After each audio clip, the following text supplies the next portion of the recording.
안녕하세요. 경희대학교 치과대학 추측과 이면창입니다. 제가 준비한 임플란트 주변 고리식술 3가지 강연 중에서 오늘 마지막 강연인 임플란트 주변 고리식술 나에게 맞추지 말아에 대해서 말씀을 드리고자 합니다. 자, 지난 2시간에 걸쳐서 인디아나 존스에 대해서 말씀을 드렸는데 오늘은 고전적인 인디아나 존스 시리즈 중에서 1989년작 최후의 성전편을 가져와 봤습니다. 여러 가지 우여곡절 끝에 인디아나 존스가 그 십자군 원정대에 있는 마지막 기사가 있는 곳에 도달하고 어떤 악당 때문에 아버지께서 총에 맞고 그다음에 그 아버지를 구하기 위해서 성배가 있는 곳까지 왔습니다. 그래서 이 기사는 인디아나 존스에게 올바른 성배를 찾아서 아버지를 구하라고 말해주는 그런 상태입니다. 자, 임플란트 주변의 결손부를 매니지할 때 다음과 같은 굉장히 여러 가지 재료가 있음을 이미 말씀드린 바 있습니다. 전통적인 입자형 고리식재, 그리고 최근에 많이 사용하는 콜라겐이 들어간 고리식재, 여러 가지 차폐막들이 있고 이 재료의 특성들을 잘 모르는 상태에서 모든 디펙트에 같은 종류의 술식을 수행하고 같은 종류의 재료를 사용한다고 한다면은 어느 정도 저희가 하는 고리이식술이 조금 잘 안 될 수 있다는 그런 말씀을 드리려고 합니다. 여러 가지 얘기할 수 있겠지만은 이번 강연에서는 이 고리식재는 제외하고 멤브레인에 주로 초점을 맞추어서 말씀을 드리려고 합니다. 2014년에 저희 치주과에서 굉장히 많이 읽히는 저널 중에 하나인 페리오돈톨리 2000에서 이 수평골 증강술을 어떻게 했냐에 대해서 여러 가지 클래시피케이션을 한 바가 있습니다. 그래서 무려 클래시피케이션을 6가지로 나누어서 이야기를 했는데요.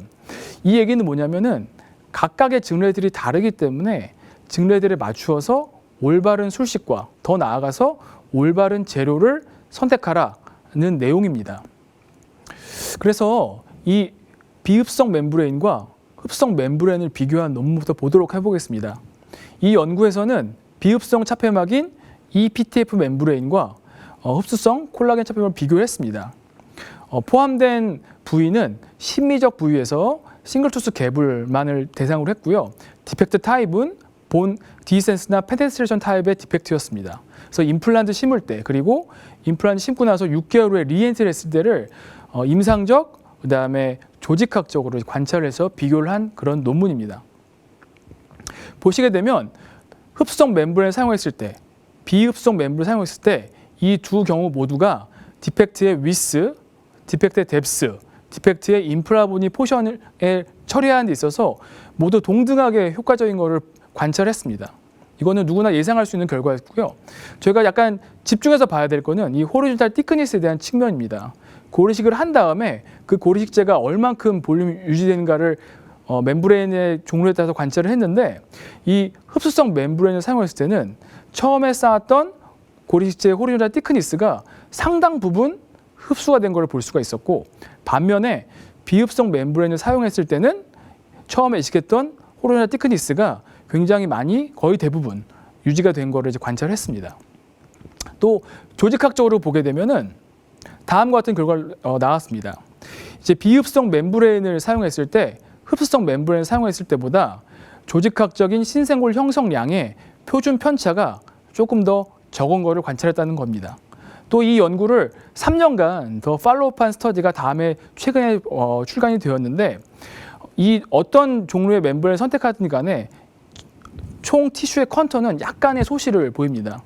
그 소실 정도는 약 0.5mm 내외인데 두 군 다 약간 소실을 하지만 3년이 지났을 때는 비슷한 정도의 변화량을 보여서 어느 정도 안정화에 도달하게 되면은 흡성 멤브레인을 사용하건 비흡성 멤브레인을 사용하건 티슈의 컨투 자체는 크게 변하지 않는다는 것을 보고한 바가 있습니다. 자, 이 환자 같은 경우에는 앞서 보신 EPTF 멤브레인을 사용해서 버티컬 어그멘테이션을 시행한 증례입니다. 제가 수련회 때 시행했던 증례인데 20번대 구치부를 치료를 임플란트 치료를 하려고 하는데 사이너스도 내려와 있고 그다음에 코로날 쪽에 특히 팔라탈 쪽에 디펙트가 있었던 그런 상태입니다. 그래서 라테랄 윈도우를 따서 이쪽에 고리식을 해주고 그다음에 그 코로나를 쪽에는 이제 코로나를 쪽으로 고리식을 시행을 해줬습니다. 다음과 같이 치료가 이루어졌고요. 이제 EPTF 멤브레인을 재단을 한 다음에 파라탈 플랩에다가 이 EPTF 멤브레인을 수철해서 고정을 해줬고요. 그 다음에 이렇게 형성된 공간에 아마 이때 제가 기억으로는 이제 동종고를 사용했던 것 같은데 동종고를 버티칼 쪽으로 쌓아주고 멤브레인을 버티칼 쪽으로 이동시켜서 핀으로 고정을 시켰습니다. 특히 이 비흡성 멤브레인을 사용할 때 중요한 점은 치아로부터 약 2mm 정도 이상이 꼭 떨어져야 되는데 이 경우에도 2mm를 떨어져서 멤브레인 재단해서 설치를 한 그런 모습입니다. 힐링은 크게 문제가 없게 잘 일어났고요. 제가 이제 너무 오래된 사진이라서 이제 팔로우업이 로스가 돼서 실지는 못했지만 임플란트도 잘 심었고 아마 문제없이 쓸 수 있을 거로 예상이 되는 그런 증례입니다.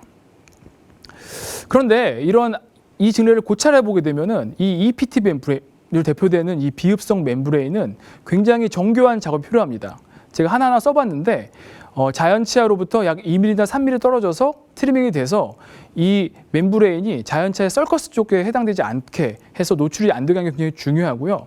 멤브레인이 움직이게 되면은 안쪽에서 놀기 때문에 이걸 방지하기 위해서 수처라든지 아니면 본텍 아니면 본핀을 이용해서 멤브레인을 고정해 줄 필요가 있습니다. 그리고 반드시 프라이머리 클로저 시켜서 노출이 되지 않게 해야 됩니다. 여러분들 다 비흡성 멤브레인이 노출된 다음에 어떤 결과가 있는지는 아마 문헌적으로 보신 적이 있을 것 같습니다.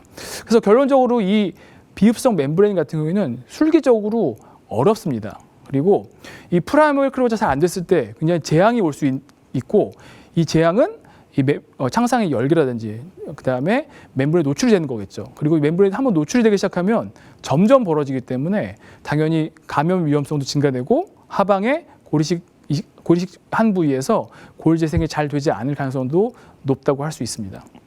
그래서 제가 이제 수련을 마치고 군대 다녀왔을 때는 거의 이제 이 비흡성 멤브레인 사용 빈도가 줄어들었고 대부분의 이제 술식이 이 흡수성 콜라겐 멤브레인을 사용해서 사용되고 있었습니다. 이 콜라겐 멤브레인 같은 경우에는 상대적으로 사용되기 쉽고 그 다음에 컴플리케이션은 이제 적은 것처럼 보입니다. 그리고 만약에 창상이 열기가 생겨서 멤브레인에 노출되더라도 2차 추위가 생기기 때문에 어떤 이런 합병증에 대해서 토러러블한 같은 인상을 주는 게 이 콜라겐 멤브레인입니다. 하지만 셀 오클루시브 측면에서 보게 되면 조금 생각이 달라집니다. 왜냐하면 이 콜라겐 멤브레인은 흡수가 되기 때문에 골 이식제로 진지발 파이버라든지 아니면 커넥티브 파이버가 들어와서 이쪽 부위에 이제 골 재생될 공간에 연조직으로 이제 차지할 수 있는 그런 가능성이 생기기 때문에 이 콜라겐 멤브레인에서 항상 초기에는 이런 걸로 공격을 많이 했던 것 같습니다. 그래서 이 콜라겐 멤브레인의 이러한 특징을 보완하고자 개발된 기술이 이제 크로스 링킹 테크놀로지입니다. 그래서 콜라겐 멤브레인을 크로스 링킹 시켜서 좀 더 흡수 기간을 증가시켜서 이 셀 오클루시브니스를 보완하고자 하는 그런 일을 했다는 거죠. 하지만 이제 콜라겐 멤브레인을 보다 보면 이 콜라겐 멤브레인마다 이 회사마다 그리고 이제 어떻게 만들어야 따라서 굉장히 다른 특징을 이제 보이는 걸 볼 수가 있습니다. 마치 휴지처럼 그 피에 젖거나 아니면 셀라인에 젖었을 때 디펙트에 탁 달라붙는 그런 멤브레인이 있는 반면에 좀 조작을 하고 뭔가 멤브레인에 핀을 박아야 되고 이런 일이 벌어졌을 때 찢어지는 멤브레인도 있고 아니면 너무 뻣뻣해서 마치 가운데서 보시는 필름 용지처럼 계속 원래 형태를 유지하려고 하는 그런 특성을 갖고 있는 멤브레인도 있기 때문에 이 같은 콜라겐 멤브레인이라도 좀 더 다른 특징을 갖고 있는 것 같습니다. 그래서 여기에 대해서 하나하나 보도록 하겠습니다. 먼저 크로스 링킹이 안 된 흡수성 콜라겐 차폐막입니다. 본 환자 같은 경우에는 이제 하악 소구치부에 이제 임플란트를 식립해야 되는데 플랩을 열기 전부터 이미 버칼 디센스가 생길 거를 예상을 할 수가 있습니다. 그래서 판막을 열고 임플란트 심었고요. 버칼 쪽에 이제 블러드 서플라이를 위해서 매로 페네트를 해준 다음에 이제 고리식을 하고 이제 임플란트를 해야 되는데 콜라겐 멤브레인의 성질을 그러니까 가교화가 안 된 넌 크로스 링킹 타입의 콜라겐 멤브레인의 특징을 이용해 보기로 했습니다. 처음에 디펙트의 에이피칼 쪽에 멤브레인을 설치한 다음에 멤브레인을 본택으로 고정시키고 멤브레인을 잡아당기면서 그쪽에 이제 고리식을 해주고 멤브레인을 다시 스트레치 시켜서 버칼 쪽에 채워주면서 남은 공간을 다시 이제 고리식을 해줘서 멤브레인의 그런 늘어난 특성을 최대한 이용해서 이제 고리식을 했고, 최종적으로 오클루잘 면에서 보았을 때 굉장히 빵빵하게 고리체가 잘 유지된 걸 볼 수가 있었습니다. 그리고 프라이머리 클로저 시킨 상태고요. 이제 힐링을 보게 되면 버칼 쪽에 고리식재가 잘 유지되고 볼륨도 잘 유지돼서 이제 보철하게 유리한 상태로 바뀐 것을 이제 볼 수가 있습니다. 이렇게 특정 타입의 가교화가 안 된 넌 크로스 링크드 콜라겐 멤브레인 같은 경우에는 핀으로 고정되고 이 고정된 게 스트레치가 될 수 있기 때문에 이 스트레치된 특징을 이용한다면 그 안쪽에 고리식재를 마치 순대를 채워넣듯이 많이 넣을 수 있고 이 고리식재가 충분히 들어가기 때문에 공간도 유지가 잘 될 수 있는 것 같습니다. 다음은 이제 크로스 링크가 된 콜라겐 멤브레인을 보도록 하겠습니다. 이제 이 환자가 20번대 구치부의 임플란트를 식립할 예정입니다. 환자와 상의하에 27번까지는 식립하지 않고 26번부에 싱글 임플란트를 심어서 하악의 37번까지 대합이도록 계획을 세웠습니다. CT를 보게 되면 약간의 골 외형 자체가 이제 골 이식이 필요했을 것 같은 그런 외형입니다. 특히 팔라탈 쪽에 디센스가 있을 것으로 예상이 되었습니다. 제가 그동안에는 크로스 링킹이 안 된 콜라겐 멤브레인을 사용만 하다가 이 경우에는 드디어 이제 크로스 링킹이 된 콜라겐 멤브레인을 사용해보려 마음을 먹고 이제 임플란트 심은 다음에 고리식을 하고 이제 크로스 링킹이 된 콜라겐 멤브레인을 팔라탈을 고정해 준 다음에 버칼 쪽으로 돌려서 버칼 플로에 끼운 다음에 이제 프라이머리 클로저를 시행하려고 했습니다. 근데 이제 제가 이 멤브레인을 처음 다루다 보니까 멤브레인이 약간 뻣뻣해서 그런지 자꾸 제가 원하는 방향으로 움직이지 않는 거를 볼 수 있어서 억지로 버칼 쪽에 끼워준 다음에 프라이머리 클로저를 또 억지로 시켜줬던 것으로 기억이 납니다. 물론 사진에 보게 되면 크게 문제는 없지만은 다음과 같은 문제가 벌어졌습니다. 임플란트는 뭐 정위치에 잘 들어갔고요. 임상 사진을 보게 되면은 발사를 했을 때 플랩이 크게 벌어지면서 안쪽에 이제 임플란트 픽처가 보이는 상태가 도달한 겁니다. 뭐 여러 가지 가능성이 있겠지만 지금 제가 생각하기로는 이제 멤브레인의 뻣뻣한 특징과 그다음에 제가 술기가 부족해서 프라이머리 클로저를 제대로 못 시켰던 것, 이 두 가지가 작용하면서 이런 운드 디센스가 발생했던 것 같습니다. 그래서 정말 환자분에게 죄송스럽긴 했지만은 이 임플란트를 제거하고 조금 힐링이 된 다음에 다시 한번 임플란트를 심기로 했습니다. 이제 힐링은 뭐 크게 문제가 없었고요. 다행히 이제 뼈가 소실된 것도 거의 없었기 때문에 임플란트를 첫 번째 수가 거의 동일한 그런 어떤 베이스라인에서 심을 수가 있었고 이제 고리식을 하고 이제 멤브레인 설치를 했는데 이때는 약간 술기에 자신이 생겼기 때문에 같은 종류의 멤브레인을 사용해서 다시 한번 술식을 진행했습니다. 그래서 프라이머 클로저는 크게 문제가 없었고 자 이번에는 프라이머 클로저를 굉장히 많이 신경을 썼고 판막의 장락이 완전히 없었다고 생각이 됐기 때문에 힐링도 그에 맞춰서 잘 일어났고 그다음에 특별히 보철도 잘 들어가서 크게 문제없이 치료가 종료됐던 그런 상태입니다. 다음이 작년에 왔을 때 사진이고요. 마지널 볼 레벨도 크게 무리 없이 유지되고 있는 것 같습니다. 그래서 이 증례를 바탕으로 해서 이 가교가 된 콜라겐 멤브레인의 특성상 내가 프라이머리 클로저를 더 신경 쓰지 않으면 조금 뭔가 문제가 생길 수 있다고 생각을 했고 이제 거기에 맞춰서 이제 다음 증례를 계속 증례하게 되었습니다. 다음은 다른 종류의 크로스 링크드 콜라겐 멤브레인에서 보도록 하겠습니다. 마찬가지로 20번대 구치부의 임플란트를 식립을 해야 되고요. 특히 26번 같은 경우에는 상악동의 함기화가 보여서 고리식과 동시에 크레스탈 어프로치로 고리식을 상악동에 해야 되는 그런 상태입니다. 특히 25번 부위 버칼 부위의 흡수가 굉장히 심해 보입니다. 사진을 보면 히치 사진과 동일하게 25번 부위에 이제 버칼 쪽에 함몰이 이제 보이고요. 플랩을 열어봤을 때 이쪽 부의 골 디펙트가 굉장히 심한 걸 관찰했습니다. 그래서 임플란트는 뭐 정 위치에 특별한 문제 없이 식립을 했고 크레스탈 어프로치도 크게 문제 없이 시행이 되었습니다. 다음과 같이 이제 고리식을 하고 이제 멤브레인을 써야 되는데 이 당시에 제가 이제 처음에 보였던 크로스 링킹이 안 된 콜라겐 멤브레인을 사용하듯이 버칼 쪽에 핀으로 멤브레인을 고정한 다음 이걸 당겨서 팔라탈 플랩에 끼우려고 시도를 했습니다. 그런데 이 멤브레인 자체는 이런 힘을 줬을 때 찢어지는 성이 있었기 때문에 쭉 찢어지면서 멤브레인의 일부가 굉장히 너덜너덜거리는 그런 현상을 관찰했습니다.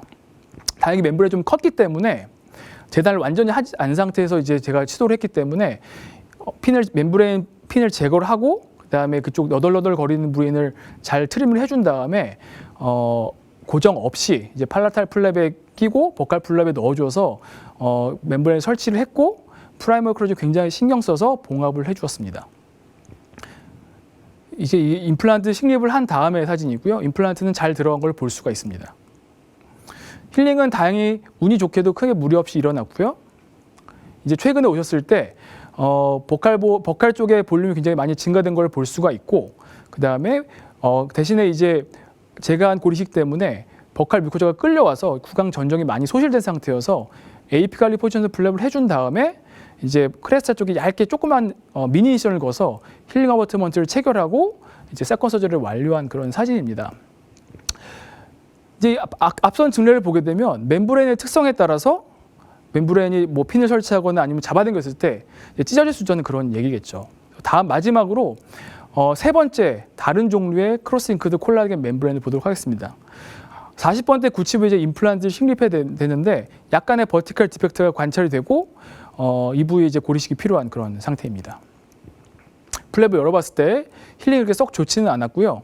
임플란트를 식립을 했습니다. 지금 보면 약간 더 깊게 심어도 됐을 것 같이 생각이 되는데 여하튼 이상진 이런 식으로 수술을 했고 골 결선부를 관찰을 해서 이제 이 부위에 고리식을 실행했습니다. 이제 앞서 본 증례와 달리 이 환자 같은 경우에는 멤브레인이 뻣뻣했기 때문에 그리고 멤브레인이 약간 두꺼웠기 때문에 이 멤브레인을 고정하고자 수초를 사용해서 매트리스 수초를 사용해서 멤브레인을 눌러주어서 멤브레인이 퍼질러는 성질을 억제해주고 하방의 골을 안정화시켰습니다. 그런 후에 판막을 신장시켜서 프라이머리 클로저를 시켜준 그런 상태입니다. 고리시제는 고리시제가 잘 들어갔고 임플란트 실립도 무리 없이 됐던 것 같습니다. 그 힐링을 봤을 때 약간의 코로날 쪽에 흡수가 보이지만 크게 문제는 없는 그런 상태였고요. 볼철도 잘 들어갔고 현재까지 크게 문제없이 잘 쓰고 있는 그런 상태입니다. 그래서 이런 크로스링키드 콜라겐 멤브레인 같은 경우에는 여러 가지 성질이 다른 것들이 많이 나오고 있습니다. 그러면 이 여러 가지 성질이 다른 크로스링키드 콜라겐 멤브레인과 크로스링이 안 된 콜라겐물 어떤 차이가 있을지를 한번 알아볼 필요가 있는데 저희가 흔히 이 크로스링키드 콜라겐 멤브레인이 흡수가 느리기 때문에 골 형성량이라든지 아니면 볼륨 유지 면에서 더 좋다고 얘기하시는 분들이 계신데 적어도 이 문헌상에서는 크로스링킹이 되지 않거나 크로스링킹이 되거나에 관계없이 비슷한 정도의 본 오그멘테이션 에어가 있었다고 이 몇 가지 제한된 결과를 바탕으로 얘기를 했습니다. 대신에 멤브레인이 노출되거나 창상하게 열기가 생기는 것은 통계적으로 차이는 없었지만은 이 크로스링킹이 되었을 때 조금 더 많이 생기는 것 같다고 이제 보고를 한 바 있습니다. 좀 다른 얘기를 한번 해보겠습니다. 저희가 이제 크로스링킹이 된 멤브레인 같은 경우에는 흡수가 느리다고 했는데 이 흡수가 느린 것이 세컨 스테이지 서저리를 할 때 조금 영향을 주는 것 같습니다. 이 환자 같은 경우에는 16번 부위에 이제 임플란트를 해야 되고 상악동의 함기혈로 인해서 상악동 오리쪽 해야 되는 그런 상태입니다. 팔라탈 쪽에 그 디펙트가 좀 심했기 때문에 임플란트 식립은 하지 않고 고리식만 먼저 해놓은 다음에 2차적으로 임플란트를 식립하기로 계획을 세웠습니다. 그래서 통법에 따라서 상악동 고리식을 하고 그 다음에 넌 크로스 링크드 콜라겐 멤브를 사용을 해서 이 코로나 쪽에 버티컬 어그멘트 한 부위를 덮어주고 프라이머리 클로저를 시행을 했습니다. 다음에 이제 프라이머리 시행을 하고 힐링이 된 사진이고요. 특별히 문제 없이 힐링이 되었지만은 마찬가지로 이제 고리식을 했기 때문에 뮤코지바 정션이 딸려오면서 이쪽 부위의 각화 점막과 구강 전정이 부족해지는 현상을 보였습니다. 그래서 이제 2차 수술을 해야 되는데 환자는 이미 수술을 한 번 더 했기 때문에 최대한 수술 횟수를 줄여주고 싶어서 임플란트 신입과 동시에 이제 각화 치은 증강술을 각화 점막 증강술을 해주기로 계획을 세웠습니다. 그래서 버칼 쪽에 파셜 티크니스 플랩을 형성을 해준 다음에 오스테오토미를 형성해서 임플란트를 심어주고 동측 구개부에서 유리층 20번을 채취를 해서 파셜 티크니스 플랩이 만들어진 버칼 쪽으로 옮겨서 고정을 해줬고요. 다음과 같이 힐링이 생겨서 보철까지 잘 들어간 상태입니다. 임플란트를 골 증강술 해주고 임플란트를 식립하면서 각화 치은 증강술 해줬을 때 각화 점막 증강술 해줬을 때 시점은 6개월이 넘은 상태였기 때문에 가교화가 되지 않은 콜라겐 멤브레인 특성상 하방에서 콜라겐 멤브레인을 찾을 수가 없는 그런 상태입니다. 하지만 앞서 보여준 증례 중의 일부인데 만약에 이게 가교화가 된 콜라겐 멤브레인을 사용했을 때 어떨까요? 여러분들 풀티켄스 플랩을 열어보시면은 이 가교화가 된 콜라겐 멤브레인 일부가 조각들이 프래그먼트가 남아있는 거를 이제 관찰할 수 있을 것입니다. 그래서 뭐 제가 이거를 임상적으로 뭐 연구를 하거나 그런 것은 아니지만은 만약에 이런 가교화된 콜라겐 차폐막이 하방에 있는 경우에 각화층 이식을 한다? 팔라탈에서 FG를 체득해서 이식을 한다? 이럴 경우에는 밑에 있는 조직과 제가 긴밀하게 접촉을 하더라도 그 밑에는 분해가 안 된 콜라겐 그 가교화가 된 콜라겐 멤브레인이 있을 수 있기 때문에 아무래도 힐링이 조금 떨어질 수 있다고 생각을 될 수도 있을 것 같습니다. 그래서 저는 만약에 제가 가교화된 콜라겐 멤브레인으로 고리식을 한 다음에 2차 수술 때 힐링 어버팀을 달면서 각화치은 증강술을 해주려고 마음을 먹은다면 다음과 같이 주로 APF만을 사용을 해서 만약에 FG를 이식했을 때 힐링이 안 좋을 수 있는 점을 조금 보완하려고 노력을 하고 있습니다. 자, 이제 재료의 특성에 근거한 선택이 굉장히 중요할 것 같습니다. 위사진 같은 경우에는 이 성배를 선택을 했는데 굉장히 아름다워 보이는 금으로 된 성배를 선택을 했습니다.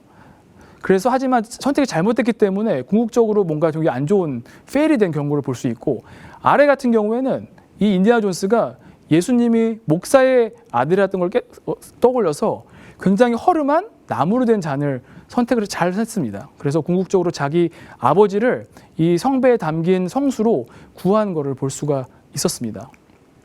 궁극적으로 보게 되면 이런 선택의 문제가 굉장히 중요한 것 같습니다. 여러분들이 임상가들이 재료를 만드는 게 아니기 때문에 모든 재료의 성질은 이미 결정되어 나와 있습니다. 그래서 이 이미 결정된 요소를 술잔을 조정할 수 있는 여지가 굉장히 적다는 얘기입니다. 그래서 물론 처음에 적절한 재료를 선택하는 것이 굉장히 중요도 하겠고, 그러한 재료의 성질을 이용할 수 있는 술기, 그리고 어떻게 하면 되는지에 대해서 잘 고민을 해보아야지 여러분들이, 그리고 저도 임상에서 실패를 하지 않고 좀 더 좋은 치료를 해줄 수 있을 것 같습니다. 네, 여기까지가 제가 마지막으로 준비한 강의고요. 3회 동안 이 강의를 잘 들어줘서 경청해주셔서 정말 감사드립니다. 네, 앞으로도 좋은 치료 해주시고, 이제 백신을 다들 맞고 있어서 이제 곧 저희가 자유로울 시기가 돌아오는데 그날까지 아무쪼록 잘 견디면서 건강하시게 임상도 잘 해주길 기대합니다. 네, 감사합니다.